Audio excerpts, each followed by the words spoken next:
નહિયર ગામ નજીક બાઇક સવાર કેરવાડા ગામના યુવાનનું પતંગની દોરીથી ગળું કપાતા વડોદરા રિફર કરાયો. આમોદ તાલુકાના નહિયર ગામ નજીક બાઇક ઉપર પસાર થતા કેરવાડા ગામના યુવાનનું પતંગની દોરીથી ગળું કપાતા તેને પ્રથમ આમોદ અને જંબુસરમાં પ્રાથમિક સારવાર આપ્યા બાદ વધુ સારવાર અર્થે વડોદરા રિફર કરવામાં આવ્યો હતો.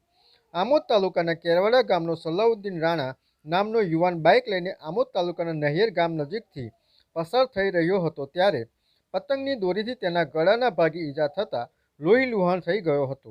આ દરમિયાન ત્યાંથી પસાર થઈ રહેલા રિક્ષા ચાલકે આ દ્રશ્ય નિહાળતા ત્વરિત મદદે દોડી આવ્યો હતા અને ઘવાયેલા સલાઉદ્દીન રાણાને સારવાર અર્થે આમોદ સામૂહિક આરોગ્ય કેન્દ્ર ખાતે લઈને આવ્યા હતા, જ્યાં ઈજાગ્રસ્તને પ્રાથમિક સારવાર આપ્યા બાદ વધુ સારવાર અર્થે જંબુસર અલ મહમૂદ જનરલ હોસ્પિટલ ખાતે ખસેડ્યો હતો, જ્યાં સારવાર કર્યા બાદ ઈજાગ્રસ્તને ગળાના ભાગે ગંભીર ઈજાઓ થયેલ હોય વધુ સારવાર અર્થે વડોદરા ખાનગી હોસ્પિટલમાં ખસેડ્યો હતો. VMP news, think positive.